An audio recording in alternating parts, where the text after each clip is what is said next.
Hello, I'm Asif Farouk of Finextra and we're here at EBA Day in Amsterdam, and today I'm with Jan Gonnissen of iGTB. So Jan, thank you for joining me. This conference, a lot of the talking point has been around faster payments on a pan-European scale. How likely do you think this is to happen, or when do you think this will happen? Morning, Asif. Well, that's a very good question, because there's been a lot of debate here at the EBA event about the actual starting date for faster payments. There's a great desire to have faster payments available sooner rather than later.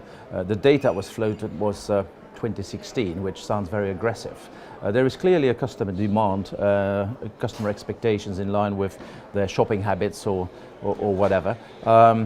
However, the overall implementation of a new payment system will require some due diligence before this can proceed.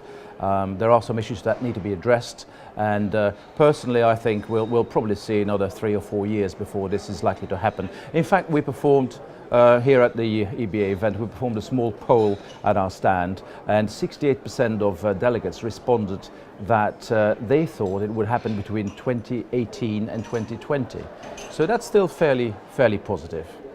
Okay, so Jan, what are some of the key success factors required to make this actually happen? There's a number of key success factors we need to address, and I think they're widely recognized in the industry and by all the stakeholders involved.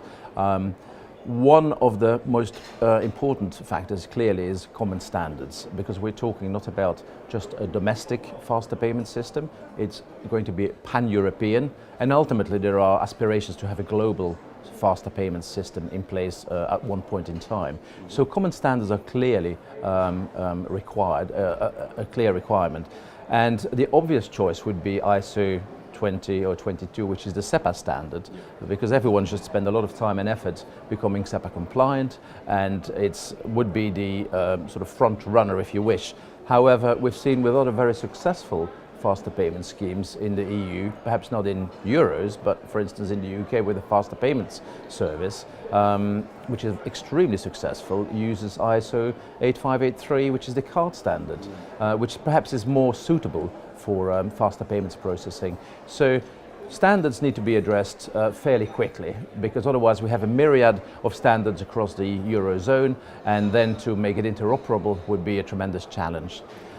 Secondly, I think speed to market is important, because we've seen that there's clearly a great customer demand to have faster payments available more speedily, more rapidly. And thirdly, the reach of the faster payment scheme is absolutely key. So the idea would be that one can make a payment easily from, say, Spain to the Netherlands without any hesitation or hiccups in the processing. So reach absolutely key to make this a successful venture and a successful proposition for users, for clients, and for online retailers, as we've seen many examples already. Okay. Well, speaking of SEPA, do you think further regulation is required in this area?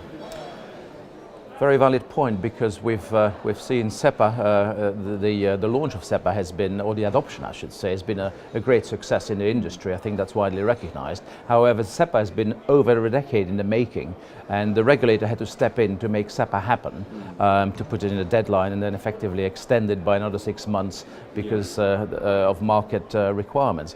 However, with faster payments, we're certainly hoping that this would not be required.